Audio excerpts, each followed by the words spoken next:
Hi, my name is Celeb. I go by Celeb Soul. Uh, that is my name, yeah. What are your pronouns? A funny thing about pronouns, I don't subscribe to any specific. I work off of like a respectability thing. So as long as you're not calling me out of my name, we're good. What is your favorite color? Oh, well, my first word was actually the word green. Green with an M at the end. That's what my mom said, so.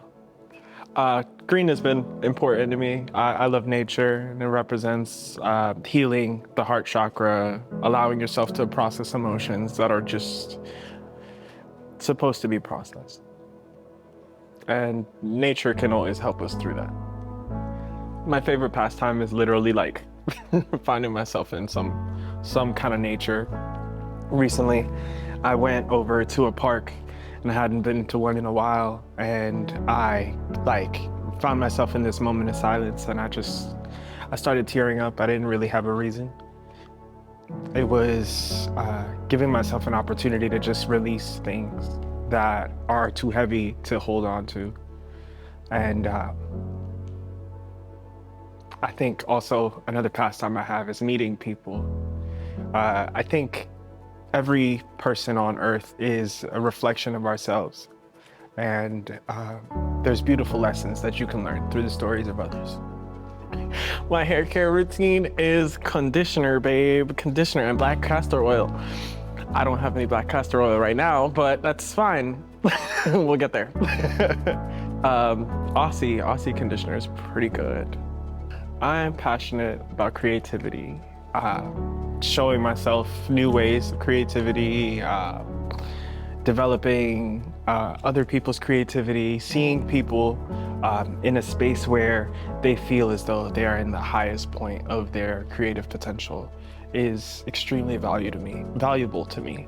I started off in college as a photographer, and the most important thing about that whole process of my life was being a perspective for someone living in their corpus Christi, which is the highest point of their energy. The first time I was proud in my skin was senior year in high school. I had about 8 numbers that I had to do during our dance show. And when I say I was running through the whole show, I was nonstop. And there was this point where I had these coveralls that were hot pink, and we were dancing to Super Bass or something by Nicki Minaj. And I had to get real low. And as soon as I went for that first, my pants ripped right in the middle, and I realized I couldn't stop, because what am I gonna do? Stop in front of 300 people in the audience, about 100 people behind me dancing? No, that wasn't an option. So I surely popped that thing, how they would say.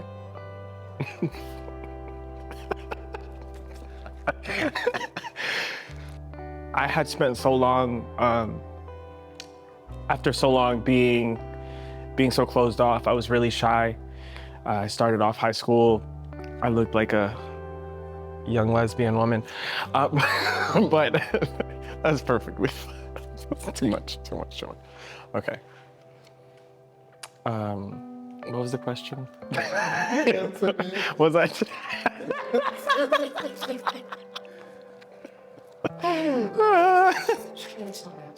Was it? Okay. Do you feel seen and heard?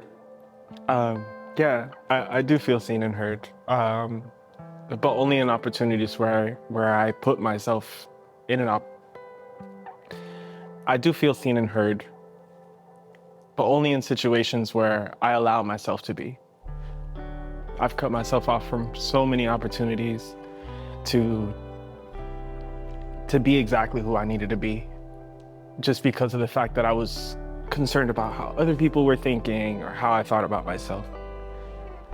But seeing and hearing yourself, allowing your own opinion to be valid is important. My relationship status is that I'm single. Oh, no, wait.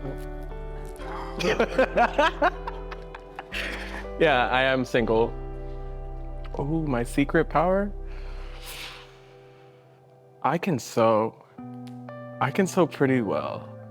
I can make bags and pants and shirts and all types of fun little things. But I haven't shown people that yet. I just want to, I feel, oh, when I'm walking down the street and somebody gives me a dirty look, I usually have a tray of crystals right on my arm. So my instant thought is, these are protection stones. And these, right. I feel like, also sage burns. I think my biggest fear as a queer person is being able to build myself up with enough confidence to go out as feminine as I want to, and still being afraid of the shadows.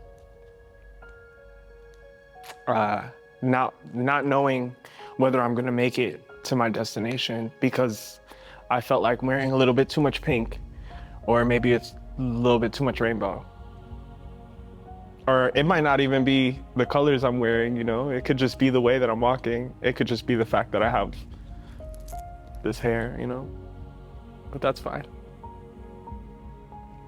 Because if I allow myself to be taken out by the fear, I won't ever understand what it is to be. I made every piece that I'm wearing. I'm a jeweler. I'm a nomad. I float around to different cities, and I have a puppy. And we travel around to different cities, and I sell my wares. I have been doing it for the past 2 years, and it has been the most eye-opening experience.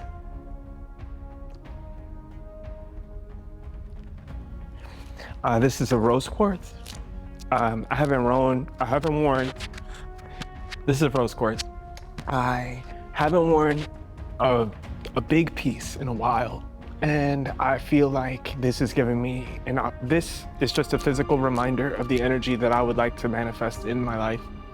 So rose quartz, people usually say it's about love and giving love to someone, but I really believe that it's just about self-compassion, giving yourself the opportunity to hold your emotions, and similar to why I love green so much, you know? Yeah. Meditation is the biggest tool for me. Honestly, making jewelry is one of my meditations, and finding different ways to meditate every day is so important, because if we find ourselves lost or stuck in one form, then we create a barrier for us to be able to jump over. And if we're not allowing ourselves to grow past that, how I maintain my mental health is vast and various forms of meditation. I always find a new way. There's jewelry making, dance, just sitting down and meditating is one form, but it never really worked for me. My mind races too much.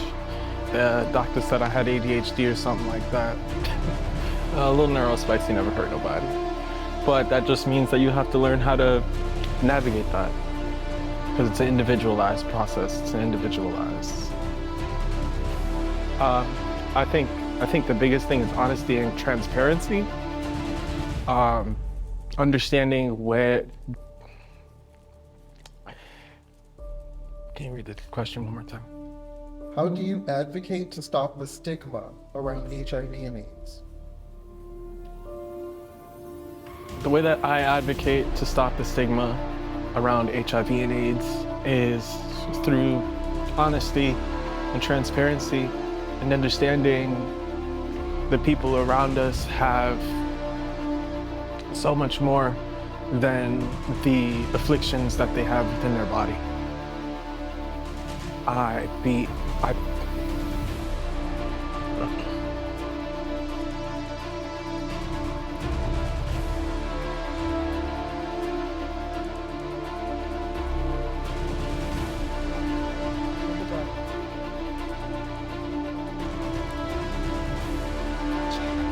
I'm HIV positive, and it took me a long time.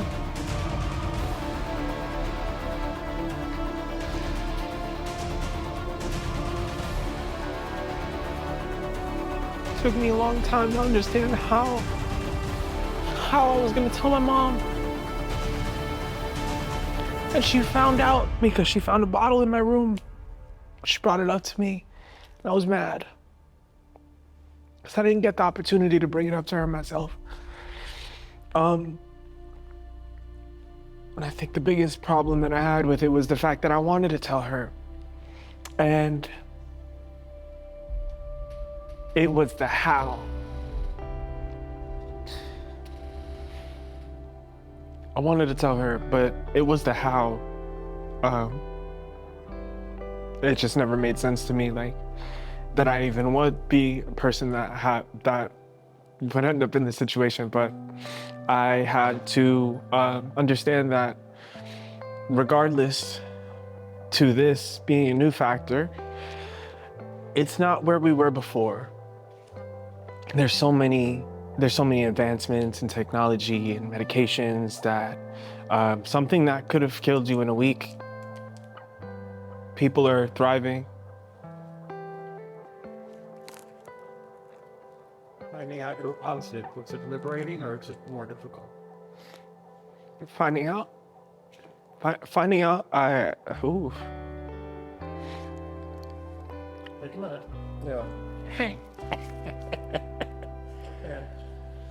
The ugly cry. Yeah. Give us what you can. Give us what you can. Did I smudge? This is your story, your truth. So whatever you want or don't want to share, it's you. It's your story. Okay. What? Finding out.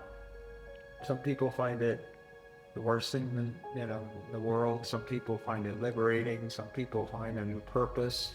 Some people want to kill themselves. I mean, and all of it is valid. How has knowing as opposed to the not knowing affected you? I think, and everybody has a perspective of HIV. Everybody has an idea. And my idea was that it was something that was the end all be all.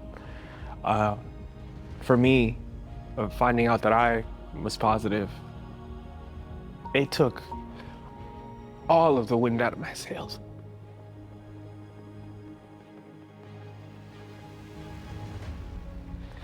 It allowed me to remember that I was human,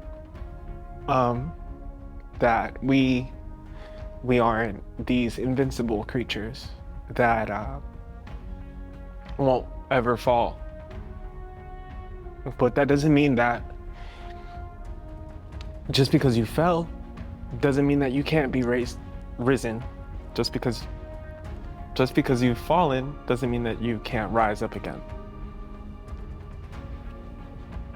Good part. Does HIV define you? And if not, who is Zila? Tell me who Zila is, if I don't know you. HIV doesn't define me. I'm Celeste Soul, transient spirit, custom jeweler, fire performer, poet, musician, choreographer. I do a million things, and HIV won't be the thing that stops me from being any of those things. If I'm a pagan of the good times, my love is in the sunlight. Keep the goddess on my side. She demands a sacrifice, drain the whole sea. for something shiny, something meaty for the main course. That's a fine looking high horse. What you got in the stable? Keep the Lone Star faithful. That looks tasty, that looks plenty. This is hungry work. Take me to church and I'll worship like a dog in the shrine of lies. I'll tell you my sins so you can sharpen your knife. Offer me that doubtless death and good God, let me give you my life. Take me to church. As a nomad, is it fulfilling or challenging? Oh. Very good. Oh, wow. No, that was actually That's a good one. No, that's a really good Oh, one. that's a good one. That's an amazing question. Oh, that's a serious. What the girls can't do. I'm doing what people dream. I really am doing what people dream on a daily basis. As a nomad, I'm living other people's fantasies. I literally float around to different cities. I see different cities all the time. I meet new people. Some people have that thing about no new friends, but that's cool, whatever. But it's challenging. Everything is challenging. We just have to be willing to fight through the challenge and decide that this is what I'm doing, regardless. If we believe, anything is possible, right? So manifestation only ever happens if you give your whole mind, body, soul, spirit, essence to the idea that you want to achieve a goal. And for me, I want to see the world. And that's more valuable than anything else, right? I mean, like, the only thing that'll never let us go is the earth. So why not see more?